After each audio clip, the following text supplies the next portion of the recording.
Now, I always have canned chicken in my pantry.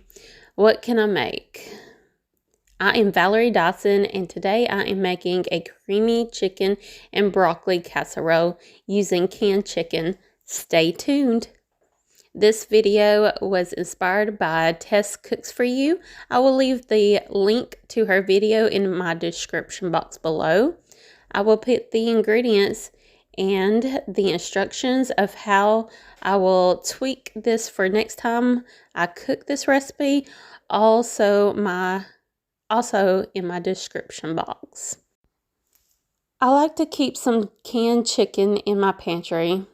This is also called UgLy chicken, and you can see why. It's not the prettiest, but it is good and convenient.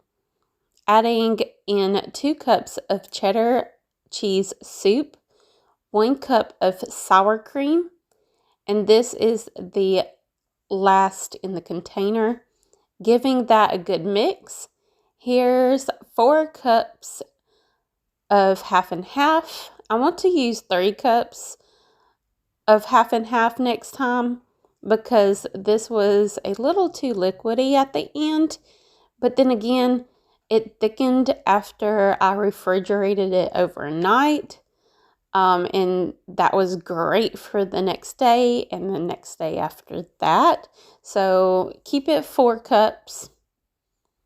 Yeah, just keep it at 4 cups because it was perfect for leftovers. It might look a little runny right at the end of this video, but it makes great leftovers. So yeah, just keep it 4 cups. For the spice, I have a half teaspoon of white pepper, 1 teaspoon each of garlic and onion powder, 2 teaspoons of parsley flakes, a half a teaspoon of cayenne pepper, and this is optional, but I really love cayenne peppers, so I have a lot, especially compared to Tess Cooks For You's recipe. She was saying 1/8 of a teaspoon, and I'm going with a half of a teaspoon. And it's not that much. It's not really peppery, in my opinion, with a half a teaspoon. I also doubled my recipe than what she did, too, on most stuff.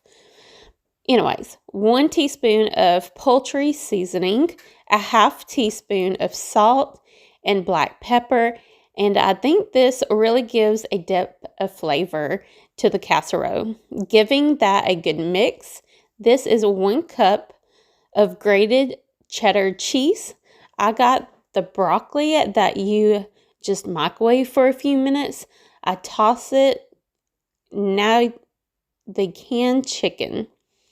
And this is 16 ounces of, I think how you pronounce it is penne pasta.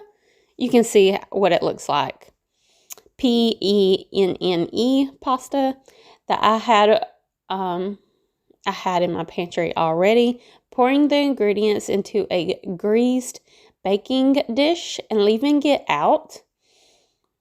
Covering with foil and baking at 375 degrees Fahrenheit for 30 minutes.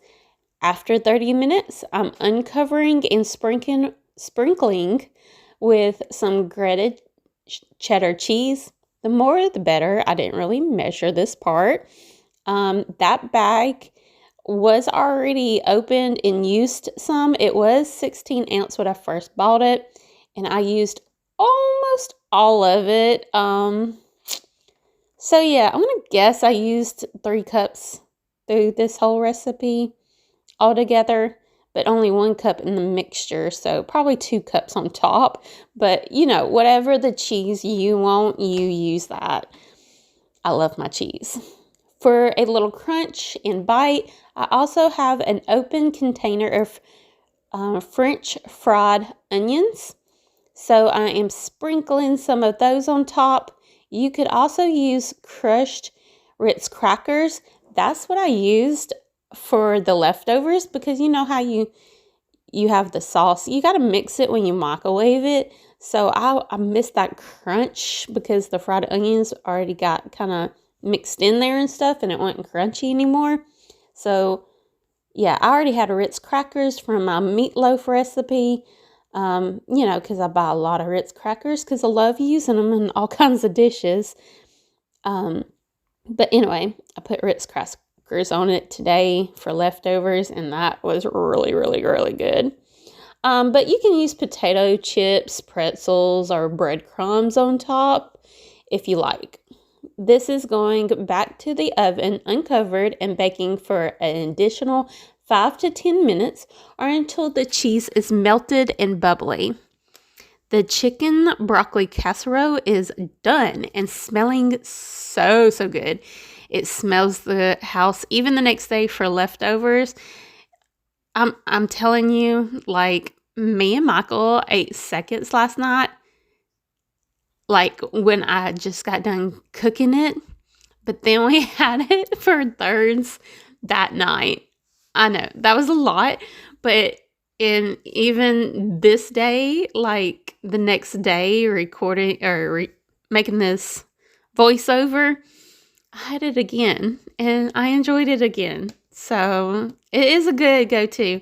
I mean, believe me, don't wear this recipe out, but it is a good go-to that you should have. You probably would want to make this at least once a month. I'm just saying, it is that good. It is popping hot, so I am letting it rest for 15 minutes before serving. The chicken and broccoli casserole is nice, creamy, and cheesy with lots of flavor throughout.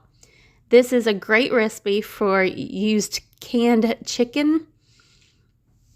Tess, on her video, she actually had some canned chicken that jarred chicken, should I say. She found it on sale and she preserved it. I'm not a preserver yet. I do intend on learning it. But right now I have such a little pantry. I don't think I would preserve as much as a lot of people. But I would like to learn how to do it and eventually do it. But just probably not within this year, I don't think. But who knows. But the canned chicken is just fine too. It is so convenient to grab a few items out of the pantry and the refrigerator and create a delicious and comforting meal. I hope you give this creamy, cheesy chicken and broccoli casserole a try and enjoy. If you like this video recipe, please hit the like and subscribe button. Remember to hit the bell next to the subscribe to make sure that you get my future video recipes. Feel free to share this video and my channel with your friends and family. And until next time, I will see you buddies on my next video. Bye!